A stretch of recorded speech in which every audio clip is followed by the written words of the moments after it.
यह वीडियो उन सभी भारतीयों से अपील करने के लिए बनाई गई है जो इस कानून व्यवस्था से परेशान है और इसे बदलना चाहते हैं। आज कोई भी आम आदमी जो कि राजनीति में रुचि रखता हो और देश के हित में सोचता हो, वो अलग अलग पार्टियों के समर्थक के रूप में बटा हुआ है। फिर चाहे वो बीजेपी के समर्थक हो या आम आदमी पार्टी के समर्थक। लेकिन अच्छी बात ये है कि हम सभी देश के हित के लिए चिंतित हैं। लेकिन देश की सभी पार्टियां केवल चेहरे बदलने की बातें करते हैं और दुख की बात यह है कि आम आदमी पार्टी भी सिर्फ चेहरे बदलने के बारे में ही विश्वास रखती है। अगर आप जयप्रकाश नारायण के आंदोलन के बारे में जानते हैं तो आप यह भी जानते होंगे कि आज के काफी नेता उसी आंदोलन की उपज है, जो कि उस वक्त लोगों ने अच्छे और ईमानदार चेहरे के रूप में चुना था।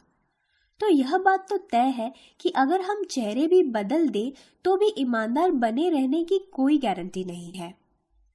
किसी भी नौकरी में ईमानदारी से काम करने की फिक्र तभी होती है जब नौकर को इस बात का डर हो कि उसे किसी भी वक्त नौकरी से निकाला जा सकता है। लेकिन आज के भारत की राजनीतिक व्यवस्था में आम जनता को यह हक नहीं है कि हम अपने चुने हुए नेताओं और किसी भी सरकारी अफसर को उनके पद से बाहर निकाल सके। यह व्यवस्था केवल राइट टू रिकॉल का कानून ही दे सकता है। आम आदमी पार्टी राइट टू रिकॉल की बात तो करती है, लेकिन ना तो वो राइट टू रिकॉल का ड्राफ्ट देती है, ना ही अपने समर्थकों को राइट टू रिकॉल के प्रचार के बारे में कुछ भी कहती है।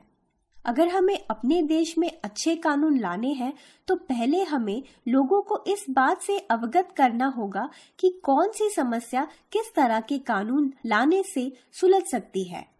इसके लिए ड्राफ्ट का होना जरूरी है, तभी कार्यकर्ता उस ड्राफ्ट पर चर्चा कर सकते हैं और उसे दूसरे लोगों तक पहुंचा सकते हैं। परंतु आम आदमी पार्टी या अन्य कोई भी पार्टी किसी भी ड्राफ्ट के द्वारा संचालित आंदोलन को बढ़ावा नहीं देते। इस वीडियो का उद्देश्य आम आदमी पार्टी का दुष्प्रचार करना नहीं है, अपितु हम केवल कार्यकर्ताओं से सीधा संवाद करना चाहते हैं और उनसे यह अपील करना चाहते हैं कि वे अपने पार्टी के वरिष्ठ नेताओं पर राइट टू रिकॉल कानूनों जैसे right to recall prime minister, right to recall chief minister, right to recall MP या MLA, right to recall police commissioner आदि कानूनों का ड्राफ्ट देने की मांग करें।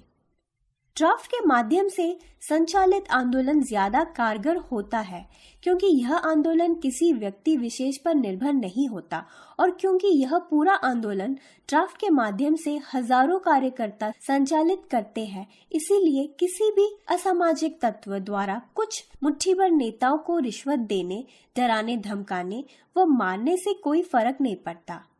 अब क्योंकि आंदोलन की सफलता किसी व्यक्ति विशेष के ऊपर नहीं होती, इसीलिए बड़े और ईमानदार नेताओं के जान का भी कोई खतरा नहीं रहता, क्योंकि असामाजिक तत्व तभी किसी बड़े नेता के जान लेने का जोखिम उठाते हैं जब उन्हें यकीन हो कि ऐसा करने से आंदोलन कमजोर या टूट सकता है। आम आदमी पार्टी द्वारा प्रचारित जन लोकपाल कानून में भी लोकपाल को निकालने के लिए राइट टू रिकॉल लोकपाल का कोई प्रावधान नहीं है। जब ये पूछा जाए कि अगर लोकपाल भी भ्रष्टाचार करे तो उसे कैसे रोकेंगे, तो उनका कहना है कि सुप्रीम कोर्ट के जज उन्हें जांच के बाद निकाल सकते हैं। परंतु ये बात अपने आप में सच है कि खुद सुप्रीम कोर्ट के बड़े वकील यह मानते हैं कि सुप्रीम कोर्ट के जज काफी भ्रष्ट है। ऐसी स्थिति में लोकपाल पर कार्यवाही करेगा कौन? अगर जन लोकपाल का कानून बगैर राइट टू रिकॉल के पारित हो तो यह देश और लोगों के लिए घातक हो सकता है। राइट टू रिकॉल कानून के प्रचार की जिम्मेदारी हम आम जनता को ही लेनी होगी, क्योंकि कोई भी बड़ी पार्टी, नेता या अमीर आदमी कभी नहीं चाहेगा कि राइट टू रिकॉल का कानून भारत में आए। हम कभी भी मीडिया से यह उम्मीद नहीं कर सकते कि वह राइट टू रिकॉल कानूनों का प्रचार करे। अगर यकीन न आए तो आप खुद किसी भी राष्ट्रीय स्तर के समाचार पत्र में राइट टू रिकॉल का पेड एडवर्टाइजमेंट खरीदने की कोशिश करें, तो भी वो छापने से इनकार कर देंगे। मुझे दुख होता है टीवी में सावधान इंडिया और क्राइम पेट्रोल जैसे कार्यक्रम देखकर, जो कि भारत में हो रहे जुल्म को दिखाता है और हंसी आती है उन चैनलों पर जो समस्या के समाधान के रूप में हमें सावधान रहने के लिए कहते हैं, पर वो कभी नहीं बताते कि अगर आम जनता के पास पुलिस कमिश्नर को उनके कुर्सी से निकालने का हक होता और भारत में ज्यूरी सिस्टम होता तो पुलिस और कानून दोनों को सुधारा जा सकता है। यह कानून केवल राइट टू रिकॉल कानूनों के आने से ही संभव है और इसके लिए हम आम लोगों को ही प्रयत्न करने होंगे। हम आप लोगों से अपील करते हैं कि आप इस कार्य के लिए राइट टू रिकॉल ग्रुप से जुड़े और इन कानूनों को भारत में लाने के लिए सहयोग करें।